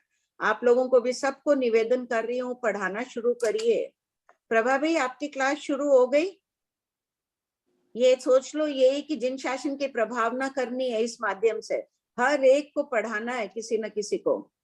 आंटी ये तो समझाते भी बहुत अच्छा है और बहुत कृपा करा है पिछले चातुर्मास में शकुंतला जी को, समझाते भी बहुत अच्छा है। अभी भी मिल ही रहा है, 1 साल बीत गया तो भी। भाभी जी सलीलावती और वप्रा विजय, ये सलीलावती और वप्रा विजय का इसका समझाइए ना थोड़ा। सलीलावती और वप्रा विजय महाविद्य क्षेत्र में ये दोनों विजय गहरी गई है, 1000 योजन ऊंडी है, तो 100 योजन ये जमीन में गई है। रश्मि है क्या, नक्शा बता सकती हो? रश्मि जी कोठारी। सुनिए तारा जी, रश्मि कोठारी है ना, नक्शों की क्लास शुरू कर रही है, उसमें कर लेना, सब नक्शे बहुत अच्छा बनाती है। ठीक है भाभी जी, तो ग्रुप में आप उनके नंबर डलवा देना। के महाविद्य की दोनों विजय सलीलावती और वप्रा 24वीं और 25वीं विजय है, दोनों गहरी गई है, 100 योजन अधोलोक में चली गई है, उसकी अपेक्षा से काल बताया गया है। बाकी अधोलोक में नरकावास आदि में कहीं भी काल नहीं है, क्योंकि चंद्र सूर्य की रोशनी नहीं जाती है। ठीक है बाबा। हाँ बोलो सुमन। हाँ जय जिनेंद्र। ये इसमें बताया ना बहुत एकेंद्रीय जीवों के बहुत देश। हाँ तो ये सूक्ष्म सूक्ष्म खाली बादल के नहीं है क्या? नहीं, बादर तो है ही, संपूर्ण लोक भरा हुआ है सूक्ष्म एकेंद्रीय जीवों से, वो बात बतानी थी तो दे दिया। बाकी बादर भी है ही, इस जगह ये पृथ्वी का पड़ा, ये पानी का जीव पड़ा है, मान लो ये यहाँ पर, तो बहुत एकेंद्रीय जीवों के, लेकिन बहुत देश बताइए यहाँ पे सूक्ष्म की अपेक्षा पूरे लोक का ले लिया है।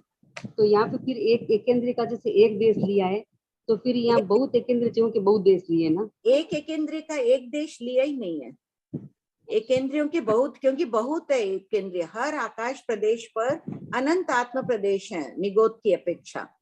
तो ऐसा होगा नहीं कि बहुत एकेंद्रियों का एक देश हो, बहुत एकेंद्रीय होंगे तो बहुत देश तो अपने आप ही हो जाएंगे, 2 होंगे तो भी 2 के देश हो जाएंगे। यहाँ तो अनंत एकेंद्रीय जीवों के अनंत देश है प्रत्येक आकाश प्रदेश पर।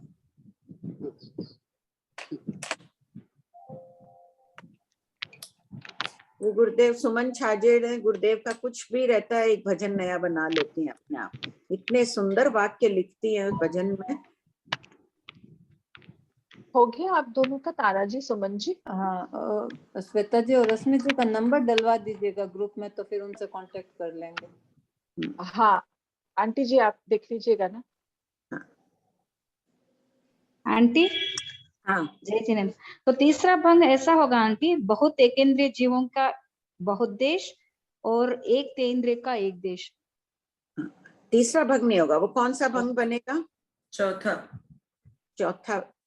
हाँ तीसरा ही बनेगा, ठीक है, द्विक संयोगी तीसरा होगा, ठीक बोल रहे हैं। बहुत एकेंद्रीय जीवों के बहुत देश, एक तेंद्रिय का एक देश, तीसरा भंग होगा। और चौथा कौन सा होगा? बहुत एकेंद्रीय जीवों का बहुत देश और बहुत तेंद्रियों का बहुत देश। हाँ ये चौथा भंग हुआ। 5वां भंग कौन सा होगा?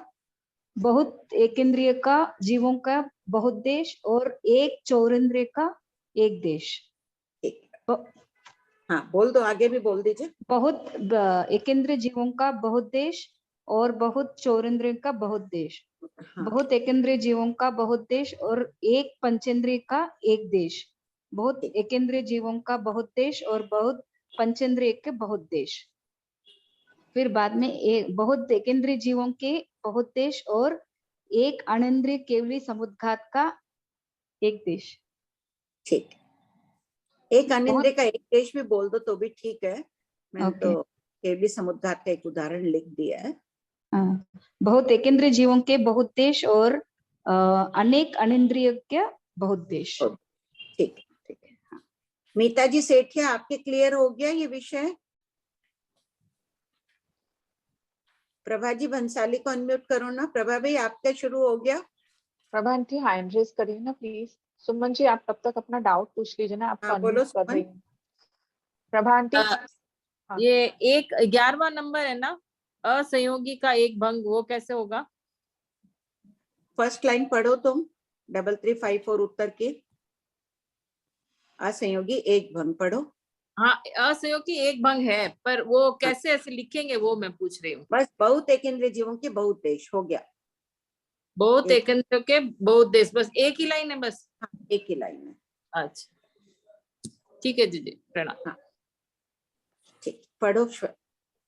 आंटी आप यहाँ पर जो लिखे ना कि बहुत अनिंद्रिय जीवों के, अगर त्रिच्छालोक में केवल एक केवली भगवान भी हो मान लीजिए, और तो महाविद्य क्षेत्र परस्पर में मिलेंगे थोड़ेंगे आंटी, वो परस्पर मिलते थोड़ी है, तो एक ही आकाश प्रदेश पे उनके बहुत देश रहेंगे। तो करोड़ केवली होते हैं। हाँ केवली परस्पर केवली मिल जाएंगे। हाँ 700 केवल ज्ञानी थे भगवान महावीर के पास, सब साथ में रहते ही थे ना। तो समान पे उनके दोनों के आत्म प्रदेश तो फिर कैसे रहेंगे आंटी भवस्थ अवस्था में, जहाँ एक बादर के वहां एक दूसरे बादर के, भवस्थ अवस्था में कैसे रहेंगे? ये वर्णन 3356 में दूसरी जगह तो है ही। यहाँ मेरी अंगुली, यहाँ पर एक केवली भगवान का एक देश है असत कल्पना के स्थान पर। दूसरे स्थान पर भी आकाश प्रदेश है, यहाँ दूसरे केवली का है देश। तो फिर आंटी यहाँ अपन एक आकाश प्रदेश पर बहुत अनिंद्रिय के बहुत देश घटित कैसे करेंगे फिर? कौन सा? एक आकाश प्रदेश पर बहुत अनिंद्रिय के बहुत देश, फिर कैसे घटित करेंगे? वो तो आगे केवली आगे वर्णन है इन सब का। अच्छा ठीक है, आगे के प्रश्नोत्तर पढ़ो, इसमें आ जाएगा एक उत्तर। पढ़ो शीतल। आंटी प्रभा आंटी को अपने। हाँ प्रभा भाई नहीं है क्या?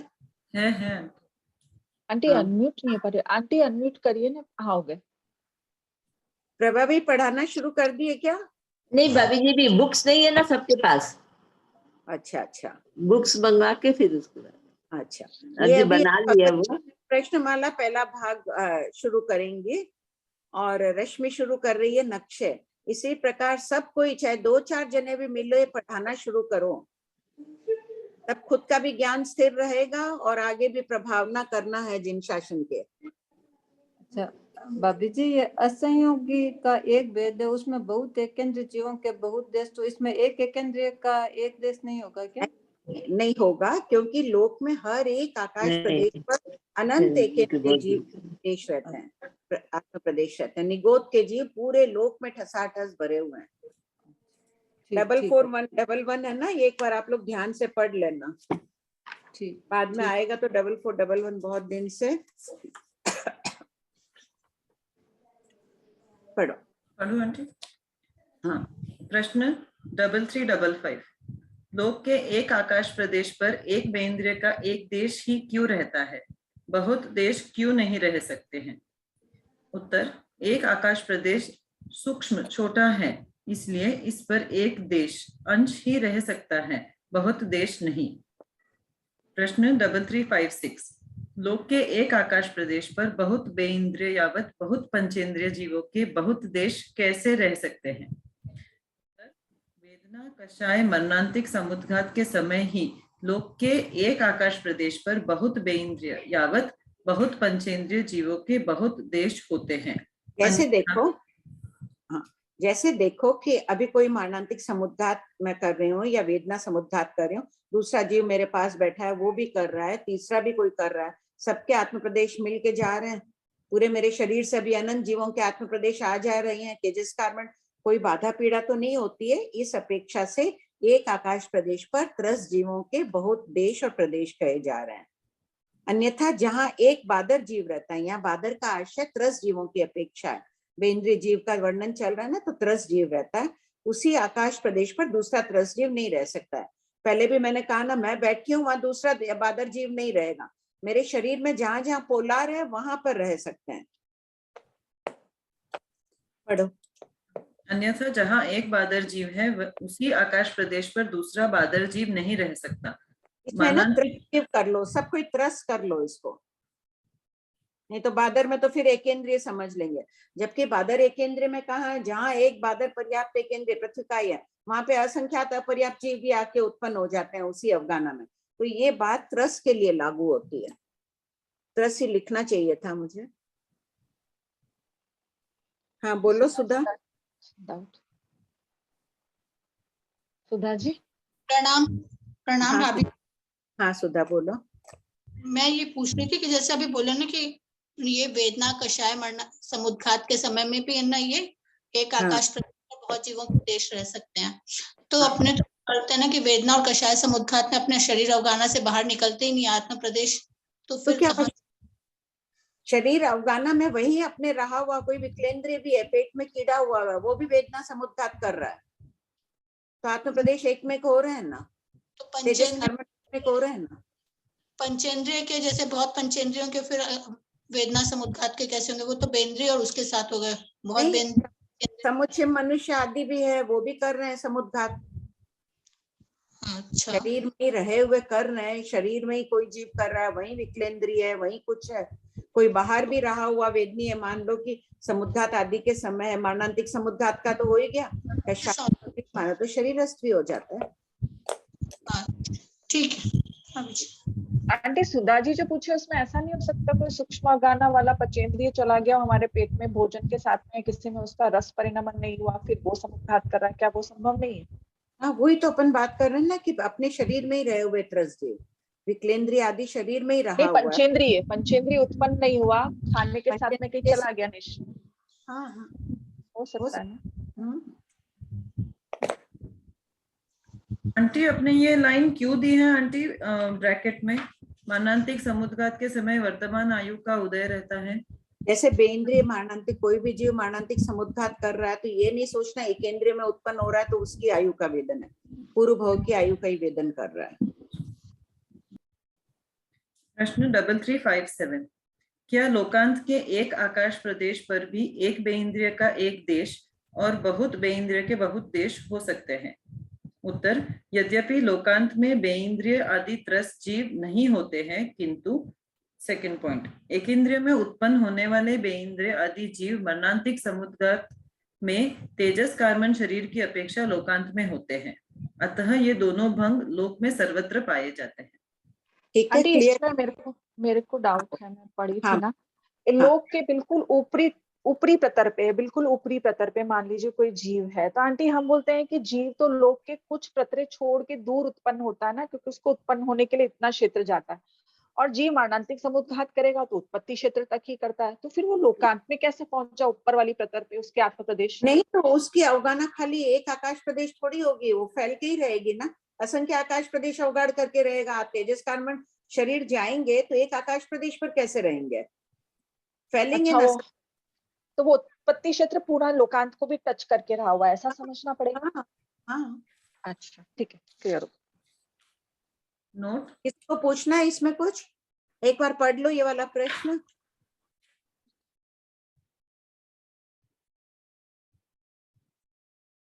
शकुंतला भाभी जी है ना? शकुंतला जी, शकुंतला जी पूरा नाम ढड्ढा चले गए क्या? एक मिनट देखती हूँ। चले गए नहीं है, थे पहले। ठीक है लोड़ा ही है। हाँ नहीं, इसमें किसी को डाउट है कुछ? एकदम इमेजिन करो पहले कि लोकांत है, कहीं का भी लोकांत हो सकता है, ऊपर का भी हो सकता है, पूर्वादि दिशाओं का भी ये लोकांत हो सकता है, उसकी अपेक्षा बात करनी है। भाभी जी प्रणाम। भाभी जी जो अपने को ये बेंद्रिय जीव लेना है वो कहीं का भी हो, वो मरणांतिक समुद्घात करता हुआ अपने आत्म प्रदेशों को फैला लेगा। हाँ और वो लोकांत में बादर वायु का रूप में उत्पन्न होना है। हाँ तो अगर जहां भी है 2 समय 3 समय की गति सीध में है तो 1 समय की गति से जाएगा मरणांतिक समुद्घात से, या 2-3 समय की गति से जाएगा। तो ऊपर में फिर उसके आत्म प्रदेशों की अपेक्षा से अपने को समझना है। हाँ तेजस कार्बन शरीर है ना उसका वहाँ। हाँ उस अपेक्षा से लेना है। अच्छा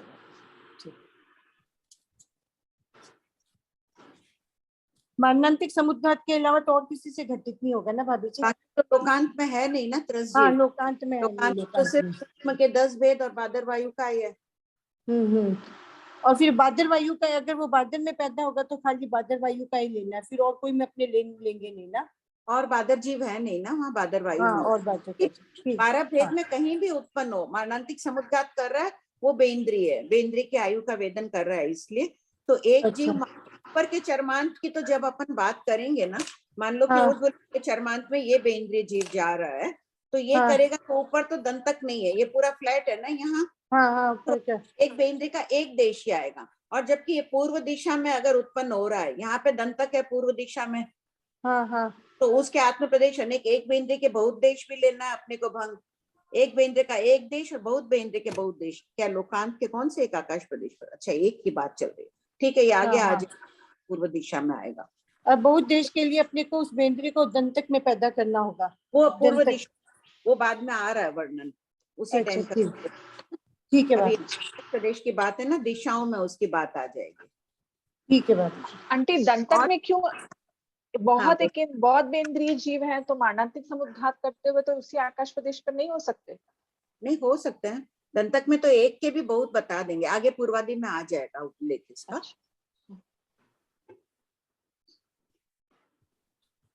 देखो ये सब्जेक्ट बहुत नीरस स्टफ जो भी गिना जा रहा है, इतने जने और सबको रुचि लगा के जबरदस्ती मन को लगाइए इसमें कि हमें पढ़ना ही है। सोना जी समझ आ रहा है? सोना जी सुरानी अनम्यूट करो उनको। हाँ ठीक, विमला जी तब तक आप, सोनम जी आप पूछ लीजिए, विमला जी नहीं हो पा रहे हैं। सोनम जी। आंटी प्रणाम, जय जिनेंद्र। हाँ सोनम बोलो। आंटी इसमें विमान, उस विमान का नाम क्या था? ऋतु ना? नहीं याद आ रहा है। अच्छा ठीक, हाँ बोलो। आंटी अभी जो एक क्वेश्चन है 3357, इसमें लिखा हुआ है यद्यपि लोकांत में बेंद्रे आदि त्रस्त जीव नहीं होते हैं, तो अपन वो जो त्रस्तनाल लेते हैं आंटी वो तो पूरा है ना, लोकांत तक भी तो टच कर रहा है ना? कहाँ टच कर रहा है त्रस्तनाल? लोकांत तो स्थावर नाल में आएगा। लोकांत ठीक है तिर्यक लोक में आ जाएगा, वो थोड़ा से स्वयंभू रमण समुद्र खत्म हो रहा है वहां, बाकी तो स्वयंभू रमण भी समुद्र घनोदधि घनवात तनवात वायु ही है वहां भी अंतिम में, सिर्फ अच्छा। हाँ हाँ हाँ ठीक है आंटी, हाँ समझ में आ गया। जी सब। हाँ प्रणाम। सोना जी कैसे विषय कर रही हूँ मैं कोशिश। पहले वाले तो मैंने भी छुड़ाए थे और अभी आज वाले अब मैं छुड़ाऊंगी जब भी। नहीं शाम को भी है ना, उसको बार बार लिख कर कोशिश करिए, आ जाएगा। चित्त एकाग्र होगा, तन्मयता बढ़ेगी, विशेष निर्जरा होगी, इस अभिप्राय से बार बार लिख लीजिएगा। सबको आशीर्वाद से पूरा हो जाएगा, अच्छे से आ जाएगा। पढ़िए। सोना आंटी अगली बार अंकल पढ़ेंगे, रीडिंग करेंगे क्लास में? सोना आंटी हाँ, अंकल आप बोले ना श्रावक पढ़ते हैं, श्रावक जी अंकल पढ़ते हैं आपके साथ में, अंकल रीडिंग करेंगे क्लास में? मैं पूछ के बताती हूँ एक। अच्छा ठीक है, हाँ नहीं तो सुनीता जी कोचर आप रेडी रहिएगा। जी पढ़ लेंगे, वो पढ़ लेंगे इसको। पढ़ लेंगे ना, ठीक है मैम, नाम बोलिए ना। सुभाष जी सुराना। ठीक है ठीक है, जिस दिन भी अनुकूलता होगी उस दिन नाम ले लूंगी। के बाद है ना कईयों के नाम, प्रभा भाई आप भी वो नाम लिखा दीजिए ना, फूल बगान वाले कोई पढ़े ही नहीं है अभी तक, क्या नाम है उनके? हाँ जब भी या आंटी आपको भेज देंगे, फिर आप मेरे को भले भेज दीजिएगा, मैं नोट कर नहीं तो बोल दीजिए प्रभा भाई। हैंड रेस करेंगे प्रभा आंटी। इतने दिनों से वो लोग रेगुलर क्लास में आ रहे हैं, एक दिन भी रीडिंग नहीं, एक भी क्वेश्चन नहीं उनका, उन लोगों को झिझक आ रही है अभी तक। आज सुमन ने तो फर्स्ट टाइम अपनी आवाज सुनाई है। मीना भाभी जी। प्रभा जी बंसाली नहीं खोल रहे हैं। हैंड रेज है श्वेता जी। अच्छा मैं नीचे ढूंढ रही, सॉरी। हाँ हाँ प्रभा आंटी। प्रभा भाई उनके नाम दीजिए। हाँ प्रेमलता डागा। हाँ बोलते जाइए। और विनीता मुक्की, विनीता सेठिया। हाँ और प्रेमलता डागा, कांता रामपुरिया। ठीक है और तो सुमन सेठिया। हाँ सुमन जी छाजेड़ लिखूं ना, क्यों नहीं लिखूं? सुमन छाजेट तो लिख लो, लेकिन वो और एक और है फूल बगान, वो बाद में प्रभा भी बता दीजिएगा उनका भी नाम। हाँ, या आप सुमन जी को भेज दीजिएगा, सुमन जी मैसेज करते कभी कभी मेरे को, तो वो भेज देंगे आंटी। मधु जी आप पूछ लीजिए। हो गए। हाँ, जय जिनेंद्र। जय जिनेंद्र। मैं बीच में नाम डाली थी, लेकिन मैं राजस्थान चली गई थी, मैं पढ़ नहीं पाई। आगे अगर पढ़ने का रहेगा तो मैं जरूर पढ़ूंगी। हाँ, मैं लिख देती हूँ आपका नाम, मधु जैन, मीरा रोड, मुंबई, लिख लेती हूँ। मधु जी लोढ़ा, हाँ, मीरा रोड से, बॉम्बे से। हाँ ठीक है। हाँ बोलो प्रिंस।